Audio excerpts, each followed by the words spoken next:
सदस्य श्रीमती जबा माझी जी। जबा माझी जी।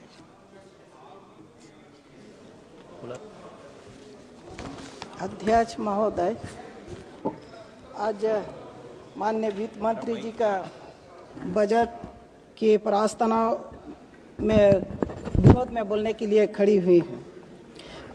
सभापति महोदय, माननीय वित्त मंत्री ने बजट की प्रस्तावना में स्पष्ट किया है कि यह बजट विकास में तेजी, समावेशी विकास, निजी क्षेत्र में निवेश, परिवारों के मनोभावों में उल्लास, मध्यम वर्ग के खर्च करने की शक्ति बढ़ाने के उद्देश्य के लिए है।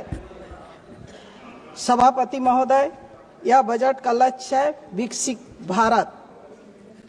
विकास की तेजी पर सर्वप्रथम मैं आपके माध्यम से सदन का ध्यान आकृष्ट करना चाहूँगी।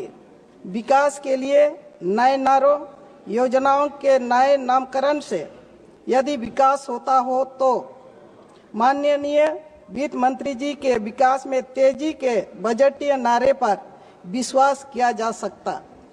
यह बजट शहरी बजट है, मध्यम वर्ग का बजट है।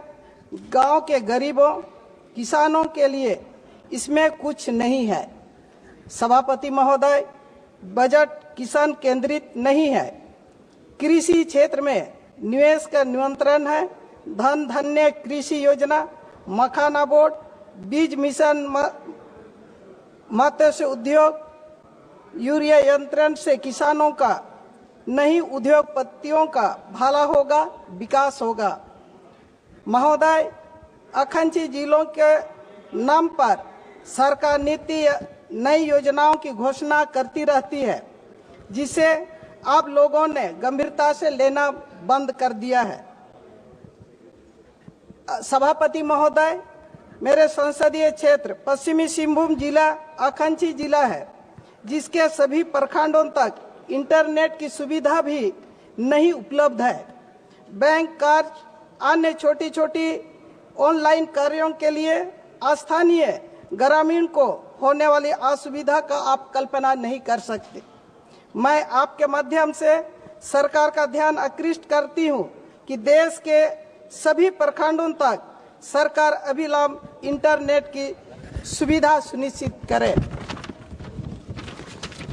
सभापति महोदय, मैंने पहले भी बताया है कि आज फिर भी आपके माध्यम से सदन और सरकार को अवगत कराना चाहती हूं कि जनजातीय बहुल्य क्षेत्र सिंहभूम खनिज तथा प्राकृतिक सौंदर्य के मामले में अत्यंत समृद्ध है।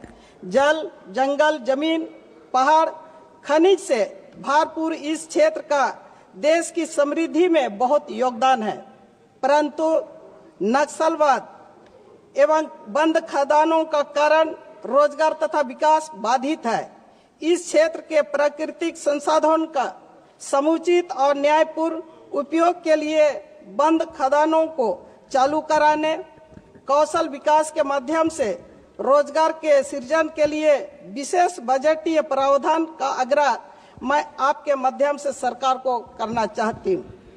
अध्यक्ष महोदय, आपके माध्यम से मैं सरकार से प्रस्ताव करना चाहती हूँ कि प्रस्तावित ज्ञान भारतम मिशन के तहत खो जनजातीय भाषा को सरकार भारत के संविधान की 8वीं अनुसूची में शामिल करे।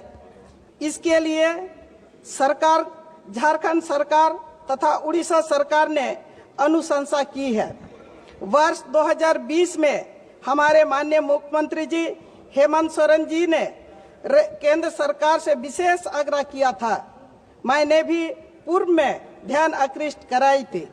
अनेक अवसरों पर कई गैर राजनीतिक संगठनों के द्वारा भारत सरकार को ज्ञापन सौंपे गए।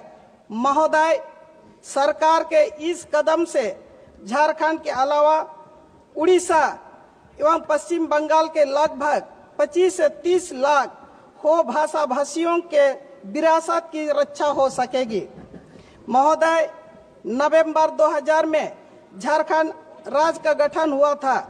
अपने सामाजिक, भौगोलिक, आर्थिक जटिलताओं के कारण इस राज्य के विकास को गति प्रदान करने के लिए हमेशा से विशेष पैकेज की आवश्यकता रही है।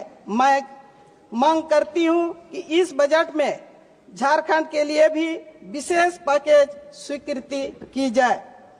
अध्यक्ष सभापति महोदय, आपके माध्यम से सदन को बताना चाहूंगी कि जल जीवन मिशन सफल योजना नहीं है, क्योंकि हमारे झारखंड पहाड़ पर्वत काफी ऊंच नीच है, वहां पर जल जीवन मिशन उपयोगिता नहीं हो सकता है। इसीलिए इसके लिए सरकार कुछ उपाय लगाए।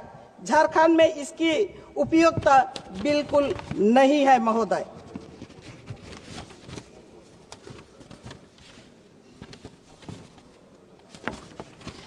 सभापति महोदय, इसके प्रावधानों में लचीलापन आवश्यक है ताकि सभी प्रकार के भौगोलिक क्षेत्रों में इसे सफल बनाया जा सके। कुल मिलाकर सदन में पेश किए गए बजट से किसानों में, गरीबों में, युवाओं में, महिलाओं में गहरी मायूसी है। मैं आपके माध्यम से इस अन्यायपूर्ण, असंतुलित, जन विरोधी बजट का मैं विरोध करती हूं। धन्यवाद।